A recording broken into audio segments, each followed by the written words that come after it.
Ketika 2, 3, 4, 5 sampai 10 pikiran ini fokus kepada satu subjek, satu titik, seperti penembak mati yang dia fokus kepada satu titik, maka ini akan menjadi sebuah keberhasilan.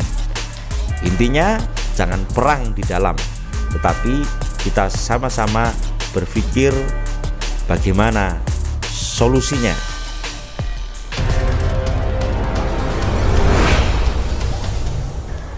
Assalamualaikum warahmatullahi wabarakatuh, VTuber, semangat pagi dan salam ekstrim ya. Alhamdulillah saya bisa hadir kembali pada hari ini. 2 hari saya tidak memberikan keterangan kepada Anda karena saya melihat, mengamati keadaan saat ini, terutama para VTuber yang memang bermacam-macam ya. Ada yang memang berpikir keras bagaimana ini semua bisa terlaksana atau bisa target-targeting yang akan dituju ini bisa terwujud. Tetapi ada juga yang justru malah perang sendiri dengan menyalah-nyalahkan, dengan otokritik kepada yang lain, ya kan, seperti itu. Maka bahasa saya, jangan perang di dalam, tetapi saat ini ketika 1, 2, 3, 4 sampai 10 pemikiran ini fokus kepada satu subjek, saya yakin itu akan menjadi sebuah kekuatan yang besar untuk menuju kepada solusi, bukan menuju kepada masalah yang ada. Karena saya melihat dengan seksama, dan bukan hanya mata saya, bukan pendengaran saya pribadi, tapi dari berbagai macam asumsi yang muncul baik dari luar dan dalam, keadaan VTube masih dalam keadaan remang-remang. Jadi belum ada keadaan yang pasti. Disitulah ketika ada pertanyaan kapan VTube on, belum bisa dijawab, saudaraku, karena semua adalah dalam keadaan in proses. Maka selaku VTuber yang sejati atau VTuber yang masih mengharapkan VTube ini bisa reborn atau lahir kembali, justru kita harus menyatukan sebuah pemikiran ini dan kita memfokuskan kepada satu subjek, sehingga kebersatuan kita ini akan menjadi sebuah energi yang besar.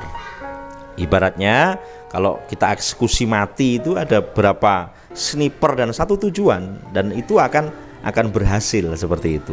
Karena apa? Itu yang masuk ke dalam zona yang dikatakan asumsi. Lah secara definisi kita melihat banyak orang yang salah paham ya, banyak orang yang salah paham.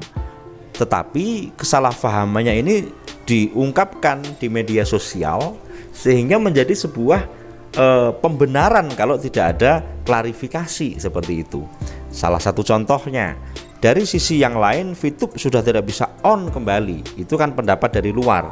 Sudah mustahil on. Kita mendengarkan seperti itu setiap saat, setiap waktu, karena channel-channel mereka memberikan satu keterangan-keterangan seperti itu dan berulang-ulang. Banyak sekali yang memberikan suatu komentar, Gus, kok bahasamu kok cuma gitu-gitu saja. Ya, kita berbicara secara fakta, apa yang kita pelajari, yang kita kaji, ya kan? Karena belum ada progres yang signifikan bahasa saya. Kalau saya, wah ini tenang saja, ini nanti VTube akan misalnya begitu, akan on gila. Sementara saya belum melihat keadaan yang semacam itu, namanya pembohongan publik. Nah, padahal saya memberikan suatu keterangan di channel ini dengan data yang ada, ya kan, dengan komunikasi yang jelas. Itu saja sudah dikatakan pembohongan publik. Siapa yang mengatakan seperti itu? Rata-rata orang yang hanya melihat thumbnail atau orang yang tidak melihat video saya secara komplit. Nah, ini kita harus mensikapi. Kalau kita baper dengan komentar-komentar mereka yang masih saya izinkan, kita akan menjadi blunder di dalam pikiran saya sendiri. Sementara ketika sudah ada progres, kita sampaikan. Ketika tidak ada progres, saya tidak akan sampaikan. Belum ada progres apapun. Apakah masih dipelajari, ataukah masih dikaji, atau mungkin sudah dilaksanakan. Ada kemungkinan, saudaraku. Masalah tim 9 misalnya, tim 9 itu tidak ada. Tim 9 ini misalnya ada yang mengatakan seperti itu. Dia siapa? Apakah dia tim 9? Bukan. Apakah dia termasuk yang sering ngobrol dengan T9? Bukan. Loh, ketika dia mengatakan tidak pernah berhubungan, tidak pernah ada koneksi, lah terus dia mau mengatakan T9 ada kayak enggak ada, itu kan urusan mereka. Tetapi ketika kita yang sering berhubungan dengan mereka, salah satu kita berkoordinasi, tentunya kan beda cerita. Makanya dari para VTuber sejati harus bisa memilah dan memilih keadaan. Memang dalam keadaan genting, saudaraku. Kenapa? Kita juga melihat T9 sendiri, kita habis ngobrol ini tadi baru selesai 1 jaman lebih. Intinya gimana nih langkah-langkahnya? Iya, ini karena izin sudah mulai habis April. Tentunya pemilik rumah bagaimana bisa segera menghubungi regulator. Nah, semacam ini dipikirkan, tinggal secara action. Lah disinilah saudaraku yang saya katakan, kita secara asumsi memang orang memandang keadaan VTube ini ada berbagai macam sisi sesuai dengan lingkungan mereka. Lah kita semua yang ada di grup kemudian masih setia melihat keadaan VTube, kan bukan hanya dari konten saya, kan dari admin grup yang sepahaman dengan kita. Ketika orang menanyakan T9 tidak ada, beliau sering muncul kok di grup, sering membersamai kita. Makanya alasan tidak ada itu yang mana, kayak gitu loh. Dan T9 sendiri saya katakan tim sukarelawan loh, yang dibuat oleh Kiai Eman menunjuk salah satu koordinator untuk membentuk T9 seperti itu, untuk membantu bagaimana ini bisa bisa lahir kembali, bisa muncul kembali seperti yang masih sebagian besar VTuber inginkan. Kan seperti itu, saudaraku. Jadi masalah VTube ini memang kompleks gitu, kompleks, karena selama 1 tahun kita tidak mendapatkan progres secara signifikan. Nah, jangan sampai T9 ini juga mengalami hal yang sama. Tentunya kuncinya saat ini pemilik rumah bagaimana sesigap mungkin untuk mensikapi keadaan saat ini, karena mengingat waktu sekarang sudah hampir pertengahan Maret gitu loh. Jadi kita semuanya ini atas nama arus bawah member yang masih menginginkan VTube. Karena saya juga Gus, kenapa nggak diliput yang laporan Bareskrim? Loh, lah kalau mereka sudah meliput ngapain juga mau saya siarkan? Oh, ini banyak leader VTube yang sudah dipanggil, sudah diproses. Ya itu memang kalau ketika itu memang sudah dilakukan oleh sebagian VTuber yang bergabung di Mayoni, ya sudah, itu kan langkah mereka, saudaraku.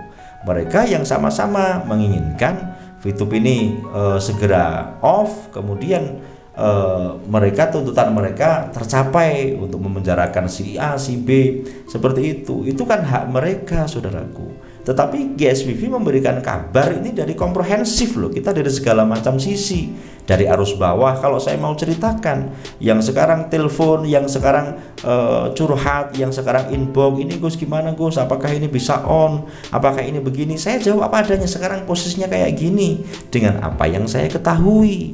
Tapi mereka mengharap VTube on gitu loh.